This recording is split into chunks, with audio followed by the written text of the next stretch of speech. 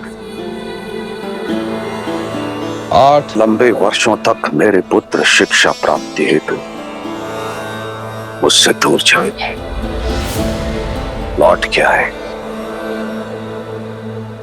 कुछ ही क्षण उनके साथ बिताए और फिर से पुत्र वियोग एक बार फिर मेरे सामने उठ खड़ा हुआ है।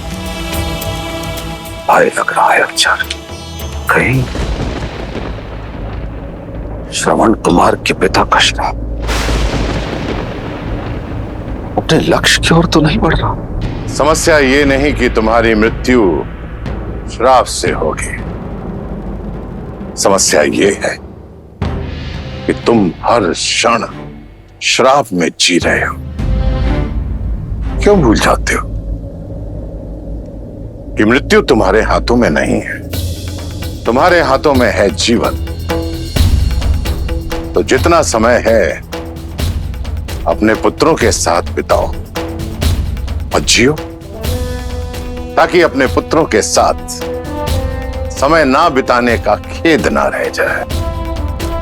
जीवन कब समाप्त होगा इस डर से जीना छोड़ नहीं देते हैं पुत्र।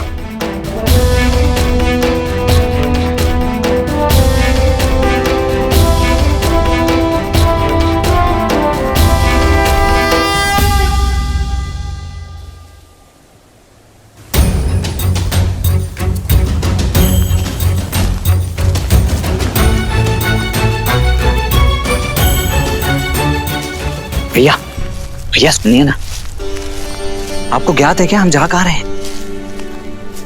तुम स्वयं पूछ लो उनसे। मैं नहीं, ठीक है। थक गए क्या दशरथ नंदन? जी आचार्य, नहीं तो भैया चलिए ना, आइए।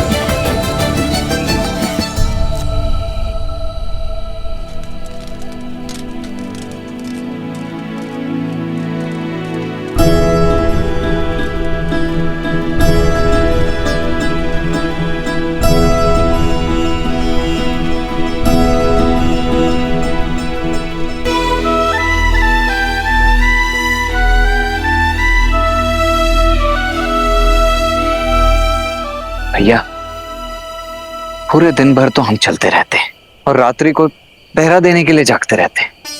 ना भोजन है ना जल है। ये गुरुदेव हमसे चाहते क्या है? कोई कारण अवश्य होगा लक्ष्मण। यदि कार्य सरल होता तो गुरुवर इतनी दूर चलकर अयोध्या नहीं आते।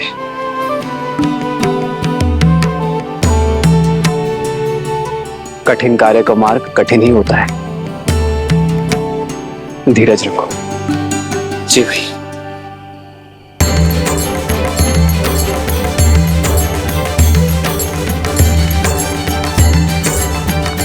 गुरुदेव, जलाशय।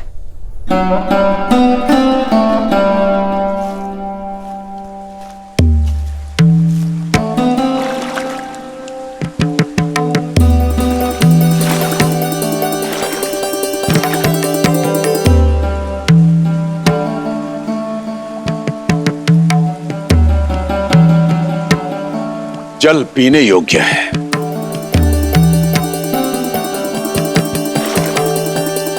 पी नहीं सकते।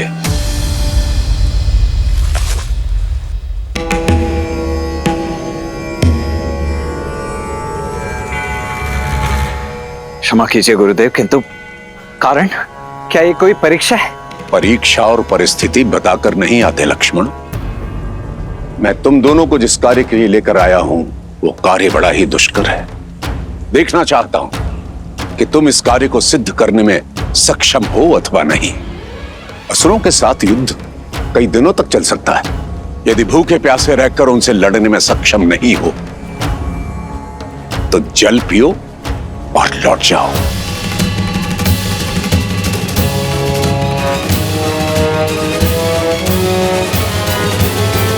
और अपने मन की भूख और तृष्णा को वे अपराध करके शांत करते हैं। इसका अर्थ समझते हो?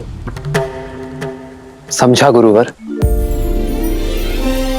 यदि हम भी उनके जैसे ही दोषी हैं, तो हम उन पर विजय नहीं पा सकते। इसलिए हमें अपनी भूख और तृष्णा पर वश पाना होगा, यही ना?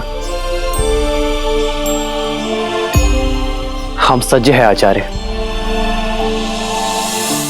मेरा लक्ष्मण बहुत बली है, बहुत सहनशील है। आपका भाव नहीं समझ पाया, इसलिए दुष्टता कर बैठा। इसे क्षमा करें गुरुवर। जी गुरुदेव, मैं आपको आश्वासन देता हूं कि मैं भूख और प्यास दोनों सहन करने के लिए सज्ज हूं। शरीर की भूख को शारीरिक बल और परिश्रम से शांत किया जा सकता है लक्ष्मण, परंतु मन की तृष्णा को मिटाने के लिए मन में करुणा जागृत करनी होती है। अपनी इंद्रियों को वश में रखना पड़ता है। कर पाओगे?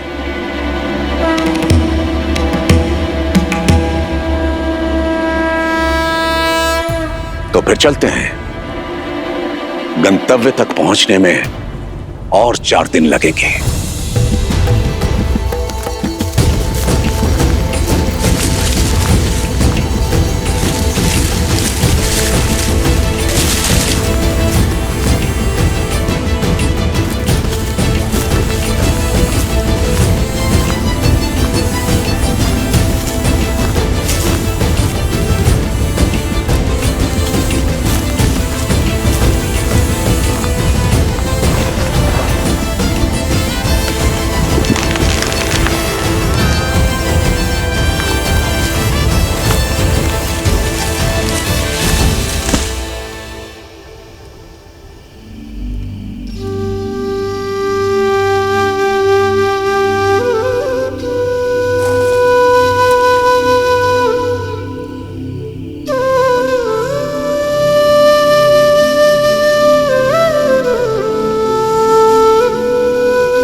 विश्वामित्र के साथ श्री राम और लक्ष्मण अपनी यात्रा पर आगे बढ़ रहे थे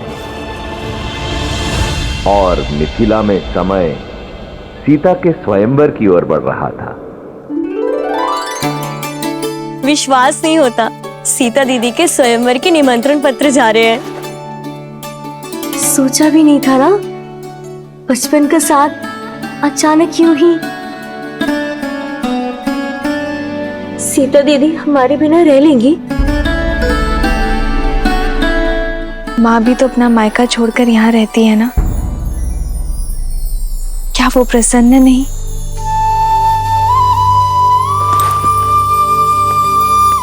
सीता दीदी चौपड़ खेले इस समय? जितना समय यहाँ पर हो खेल लो ना दीदी। जब ससुराल चले जाओगी तो हम 3 कैसे खेलेंगे?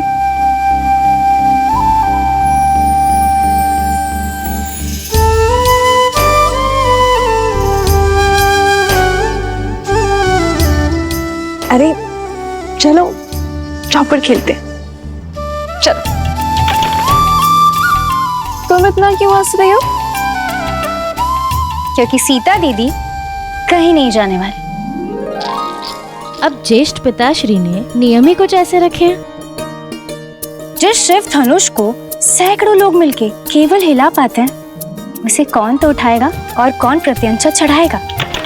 तर्क तो उचित है, पर फिर सीता दीदी ने कैसे उठा लिया था? हाँ दीदी, बताओ ना, जब आपने शिव धनुष उठाया था तो क्या था आपके मन में? नहीं जानती, बस इतना स्मरण है कि मेरे मन में ना तो कोई भय था और ना कोई भार। केवल महादेव से प्रार्थना थी कि हमारी गेंद वापस लौटा दे। और महादेव तो भोलेनाथ है ना, यदि मन में आभार हो तो महादेव दुलार देंगे ही। हाँ, और वो वर भी देंगे जो उनका धनुष उठा के आपको ब्याह ले जाएगा।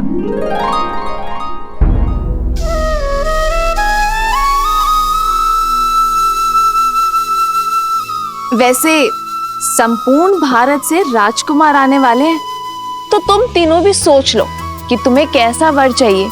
क्या पता मेरे साथ साथ तुम्हारी खोज की भी अंत हो जाए। कितना अच्छा होगा ना यदि ऐसा हो। तो जैसे हम चारों बहनें आज जीवन यहाँ रही हैं, वैसे ही हम चारों का विवाह एक साथ हो, एक ही घर में। हाँ, तब तो हम प्रतिदिन चौपड़ खेलेंगे।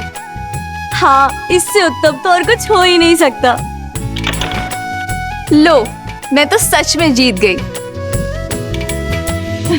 कितना शुभ संकेत है ना। यदि महादेव ने चाहा तो हम चारों बहनें आनंद से ऐसे ही एक ही घर में रहेंगी। कितना शुभ मन है ना सीता का।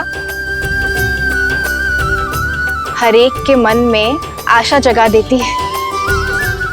ऐसी गुणवान स्त्री को तो श्री राम ही मिलेंगे ना। यही तो भाग्य अपना खेल खेलता है देवी। ऐसा हो यह आवश्यक नहीं, क्योंकि एक और कन्या भी थी जिसकी सोच देवी सीता जैसी ही पवित्र थी, अत्यंत गुणी भी थी, परंतु उसके प्रारब्ध में कुछ और ही लिखा था। कौन? महान शिल्पकार मयासुर की पुत्री मंदोदरी।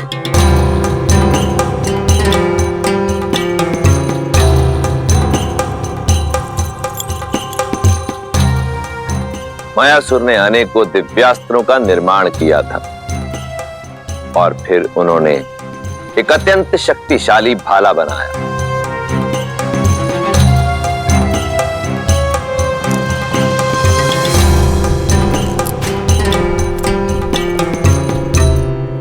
बड़ा तेजवान और दृढ़ भाला बनाया है पिताश्री।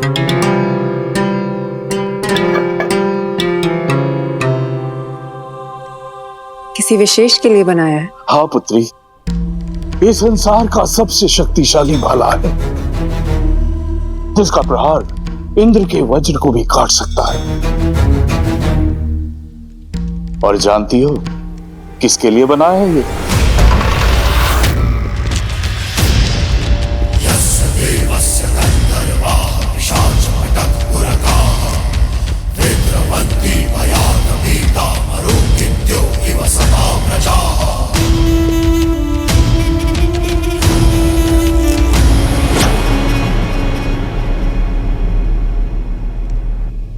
तुम, मैं, लंकेश, दशानन, रावण। मायासुर, सुना है कि तुम्हारे पास कुछ ऐसा है जो केवल मेरे योग्य है, तो लेने चलाया अद्भुत अस्त्र। ये अस्त्र मैं तुम्हें नहीं दे सकता दशानन। दशानन ये भाला लेने नहीं आए हैं पिताजी।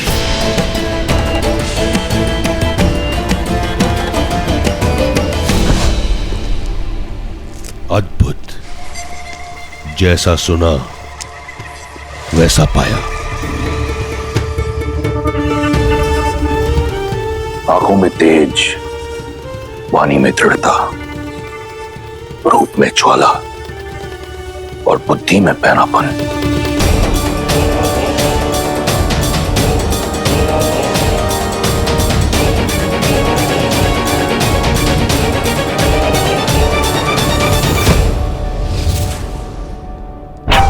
तुम ही मुझे वो पुत्र दे सकती हो जो मेरा अधूरा स्वप्न पूरा करेगा, इंद्रासन पाने का। नहीं, मेरी पुत्री का हाथ मैं तुम जैसे आतताई के हाथ में नहीं दे सकता। वीर भोग्य वसुंधरा मायासुर, जिसके पास बल है उसी का आज उसी का कल है, और दशों दिशाओं में दशानन से अधिक बली कोई नहीं। एक वृक्ष शिल्पकार के कंठ पर भाला रखकर धमकाना, ये कहां का बल है दशानन?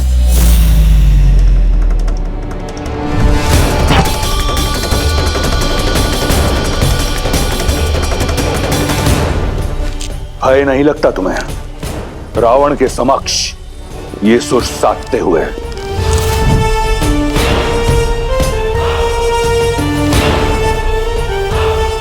कदाचित तुमने मेरे बारे में सुना नहीं। सुना है ना कि आप दूसरों से उनकी संपत्ति छीन लेते हैं, विवशों से प्राण और स्त्रियों से उनका सम्मान छीन लेते हैं। सब सुना है मैंने। सावधान मंदोदरी, स्त्री की लाज भंग करने का पाप आप कई बार कर चुके हैं। आज स्त्री हत्या का पाप भी अपने सिर चढ़ा लीजिए। पुत्री,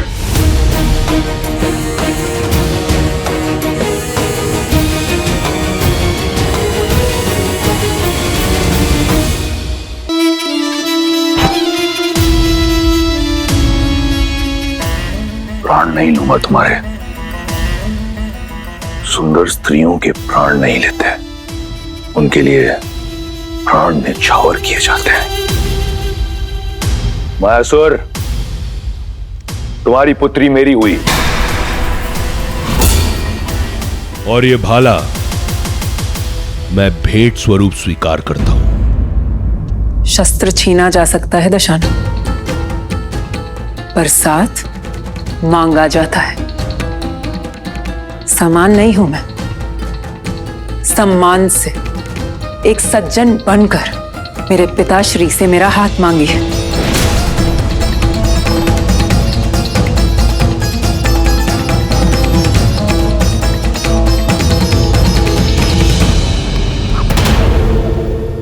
असुर महाशिल्पी मायासुर, मैं स्वर्ण लंका का स्वामी दशानन ये स्वीकार करता हूं कि मेरी लंका के स्वर्ण में इतनी चमक नहीं जितना आपकी पुत्री के तेज में है। आपकी पुत्री रक्ष महारानी बनने के योग्य है। मैं आपसे आपकी पुत्री मंदोदरी का हाथ मांगता हूं। क्या आपको और आपकी निर्भीक पुत्री को यह संबंध स्वीकार है? मैं अपना उत्तर अपने पिताश्री को बताऊंगी, एकांत में।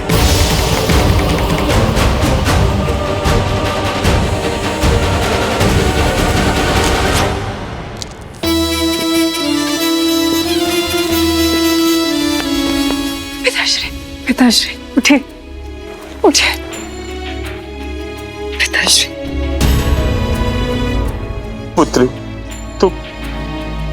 तुम ऐसा नहीं कर दशानन सकती। है वो पिताश्री, वो चाहे तो सब कुछ नष्ट कर कर हमें बलपूर्वक यहां से ले जा सकते हैं। इससे अच्छा होगा कि हम सम्मान के साथ जाएं। अपने पिता की रक्षा के लिए तुम अपने जीवन का मार्ग एक पापी के साथ चुनोगी? कैसी आपदा है? नहीं पिताश्री, ये आपदा नहीं, अवसर है। किसी को कीचड़ से निकालने के लिए उसका हाथ थामना पड़ता है। असुरों का सुर साधने के लिए ये त्याग मुझे करना होगा। रावण को मार्ग पर लाना असंभव है। जानती हूं, मैं वर्तमान तो बदल नहीं सकती पिताश्री, पर भविष्य तो संवार सकती हूँ। दशानन की संतान को, असुरों की आने वाली पीढ़ी को मार्ग तो दिखा सकती हूँ। असुरों की आने वाली पीढ़ी धर्म पर चले, इतना प्रयास कर सकती हूँ पिताश्री। मुझे आज्ञा दीजिए पिताश्री।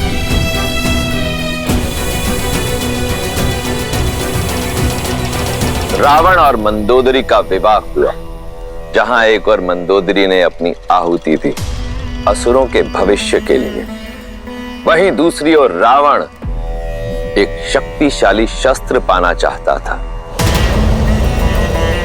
रावण को पूर्ण विश्वास था कि उसके तेज और मंदोदरी की पवित्रता का संगम उसे एक बलशाली पुत्र देगा जो उस इंद्रासन को जीत सकेगा जिसे पाने में उसका भाई कुंभकर्ण चूक गया था। कोई भी ग्रह अपने उचित स्थान पर नहीं, परंतु मेरा पुत्र अजयी और अमर होगा। जो मैं तप से ना पा सका, मेरा पुत्र भाग्य से पाएगा। जो भी ग्रह नक्षत्र की स्थिति प्रतिकूल है, उन्हें अनुकूल होना होगा।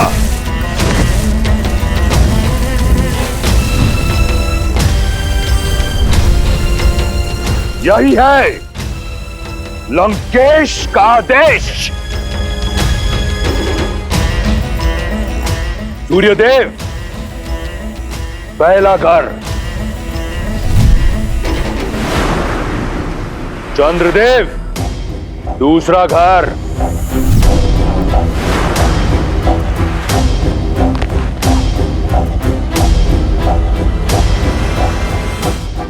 रावण ने अपने बल और भय के प्रताप से सभी ग्रहों को अपने पुत्र की कुंडली में अनुकूल परिस्थिति में आने के लिए विवश कर दिया। शनिदेव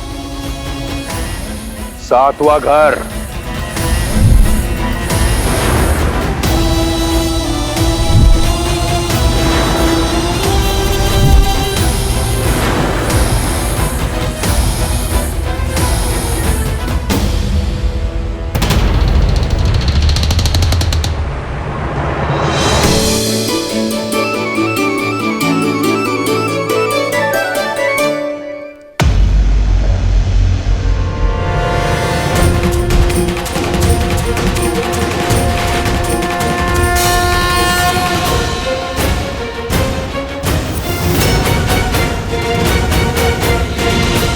शनि मेरी आज्ञा का उल्लंघन करके 8वें घर में चले गए तुम।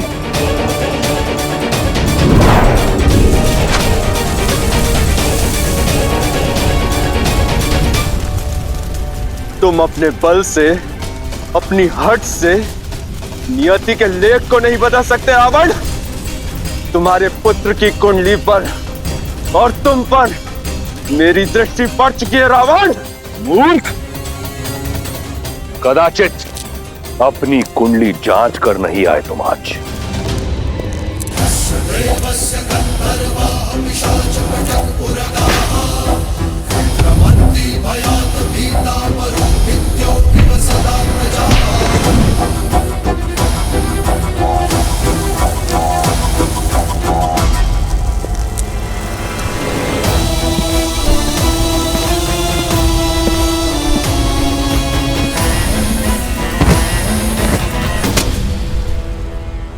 आज से तुम यही मेरे चरणों में रहोगे, जहां सदैव तुम्हारी दृष्टि नीची रहेगी, ताकि दृष्टि उठाकर ना तुम लंका देख सको और ना लंकापति का पुत्र।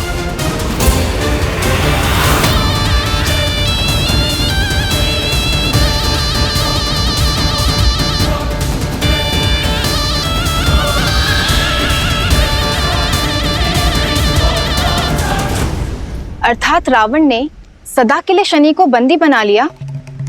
भ्रम था उसका, क्योंकि इस बार रावण का सामना कर्म फलदाता शनि के साथ होने वाला था और शनिदेव की दृष्टि कभी चूकती नहीं।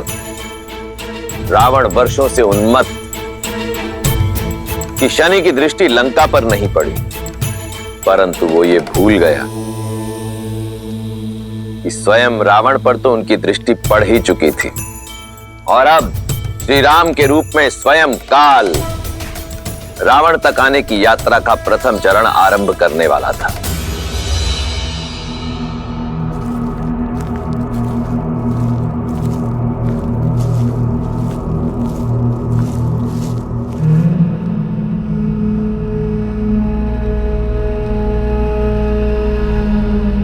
बड़ा ही भयावह वन है ये। यहाँ का वातावरण ही बता रहा है कि अवश्य ही राक्षसों का गढ़ होगा ये। राक्षसों का नहीं लक्ष्मण, राक्षसी का।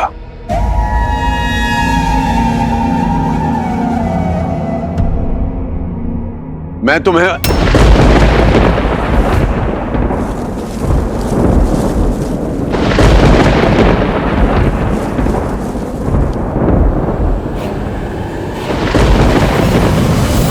भैया,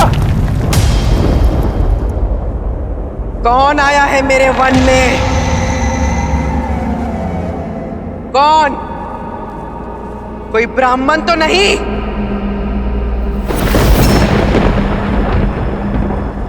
ब्राह्मण? मैंने चेतावनी दी थी कि मेरे वन में ऋषियों का आना मना है।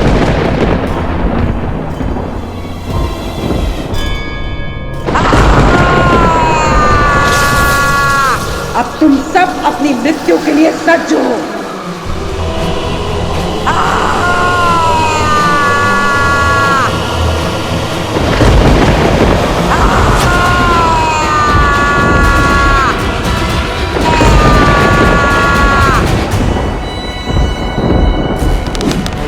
भैया, प्रहार की आज्ञा दीजिए।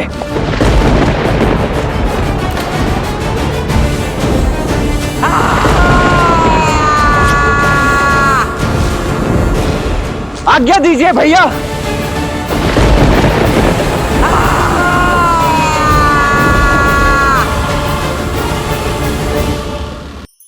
धार्मिक वीडियो सबसे पहले देखने के लिए हमारे चैनल को सब्सक्राइब करें और बेल आइकन दबाएं।